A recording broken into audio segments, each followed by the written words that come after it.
As for the CIA, the agency has expressed regret for its drug experiments with human subjects. But intelligence officials have yet to make public details relating to the mysterious death of Army biological research scientist Dr. Frank Olson. History's most intriguing mysteries. The Holy Grail. Worst maritime disasters. Condemned as a witch, then Count Dracula. 1600, Pennsylvania. Receives more attention and study than any other drug. It is colorless, odorless, tasteless, and just a small quantity is unbelievably powerful. However, initial tests of the drug as a truth serum proved disappointing. And LSD, though being very promising, also was uncontrollable. Some people would get paranoid, but then get blissful. You couldn't really interrogate them because the things that were happening in their mind were sending them elsewhere. Not willing to give up on the drug, they decided it might be used for covert operations. You could use it to confuse and embarrass political leaders like Castro or various dictators they wanted to get rid of by somehow slipping at them. So they'd slip it into a cocktail glass and maybe the person would embarrass themselves and do all kinds of crazy things. For LSD to work in covert operations, the element of surprise is crucial. To test its effects, government researchers covertly slip it to each other at the office. And it was normally mixed with Coke or with coffee or milk or something like that.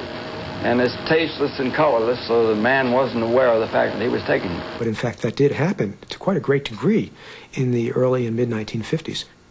But they had to figure out how to use it properly as an espionage weapon. They would slip it into each other's coffee, and then right away they'd say, oh, by the way, you've gotten it, better prepare to take that day off for work. In November of 1953, this unorthodox research gets out of control during a work retreat at a hunting lodge in the backwoods of Maryland.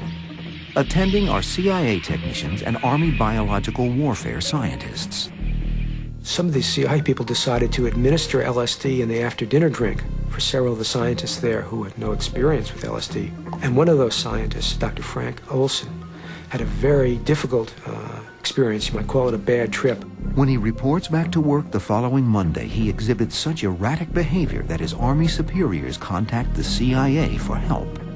They spent a couple of weeks babysitting him, and then in early December he plunged to his death from 10th floor of a hotel in New York City. It seemed that he committed suicide. That was the understanding later on when some of this information came out. You have to understand, this was a hot potato the CIA was dealing with. You had a scientist from the Army who had been given LSD as a part of one of these CIA experiments who ends up dying as a result. There's some controversy now whether he actually threw himself out of the window or whether he was pushed. For more than 2 decades, the CIA hides the facts surrounding Olson's death. In the early 1970s, news reports provoked congressional hearings on the incident. President Gerald Ford personally apologizes to the Olson family. And in 1976, Congress passes a bill to pay $750,000 in compensation to Mrs. Olson and her 3 children. Yet the Olsons doubt the suicide story. They believe it is possible Olson was pushed from the hotel window because he posed a security risk. The family doggedly investigates the incident, and in 1994, after exhuming Frank Olson's body, an autopsy raises enough questions about foul play that the New York District Attorney agrees to reopen the case. But Olson's death fails to stop the CIA's so-called research in the 1950s. Its next project, Operation Midnight Climax, is truly fantastic. CIA operatives persuade drug-addicted prostitutes to slip LSD to unsuspecting customers in bordellos set up by the agency. People from the CIA would sit behind two-way mirrors and watched all the action, both the drugging and the sex. And this is not a great way to gather information from a scientific point of view, but this is what the CIA felt it had to do, to get information on what would happen when LSD was given to people surreptitiously. And because they knew they had to know this before they would actually use it in this way in the operations. Although extremely unethical, this type of secret operation is defended within the agency as being important for national defense. It was one of their deepest held secrets that they were doing this, but because of the Cold War, they really felt no stone unturned, no weapon kept in the holster, no tool kept in the shed. If this was, this was going to be useful, we should study it. And there was also the feeling that if we're not studying it, the enemy is. During this same time, another group is also researching LSD with entirely different results. Some in the mental health profession use it as a tool to tap the unconscious mind. It seemed to speed up the process. You could give small doses of LSD in a typical shrink's office, and over the course of several weeks do several years' work. They learn that both the patient's moods and the setting in which the drug is administered have enormous effects on the patient's reactions. The drug seems to amplify everything. You want to have a safe, supportive setting with beautiful aesthetic objects around, music and so forth, and setting are right, and you have the guidance and the assistance of others who are more experienced, then you have the potential for really understanding how your mind works. This helps explain why the CIA's experiments provoke hellish reactions from some people on LSD, while others have a blissful experience. By administering the drug in a hostile environment, the CIA almost guarantees a negative reaction.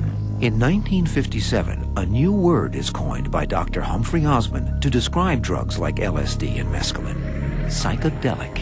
It means mind manifesting, suggesting the drugs do not produce a predictable sequence of events, but instead bring to the surface thoughts and feelings from the subconscious. By the late 1950s, psychedelic therapy is the hot topic in the mental health community. Many who undergo it experience changes in personality, religious and philosophical beliefs, and sometimes lifestyle.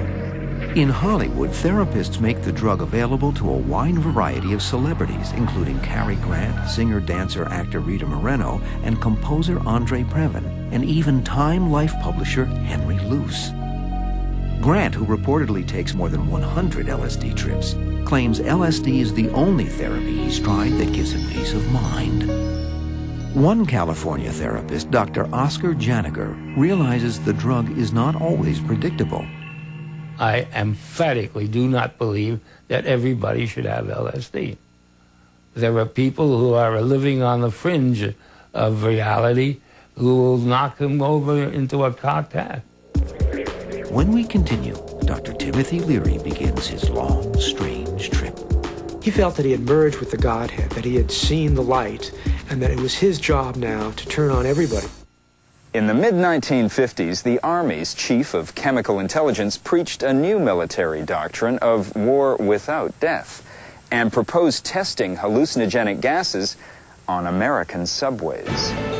To discover more about the history of hallucinogens, please visit our website at historychannel.com.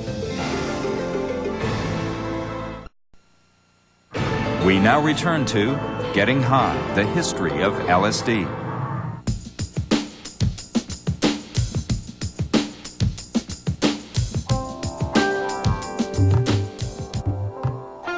Timothy Leary, the man whose name becomes synonymous with psychedelic drugs, first comes into contact with them while on vacation in Mexico in 1960.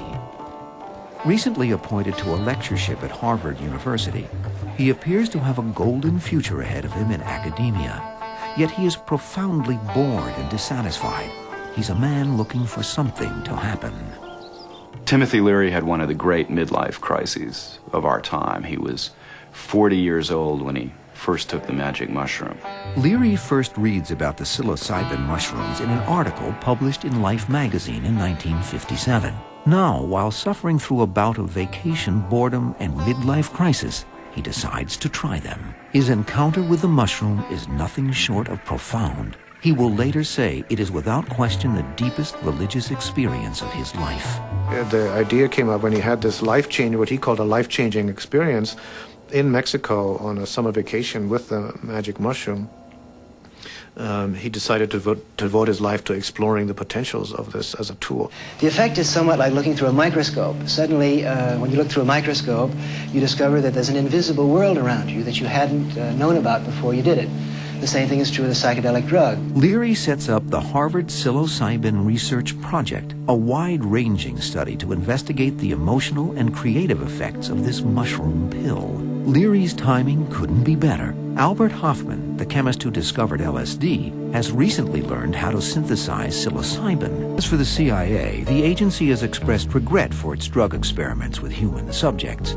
But intelligence officials have yet to make public details relating to the mysterious death of Army biological research scientist Dr. Frank Olson.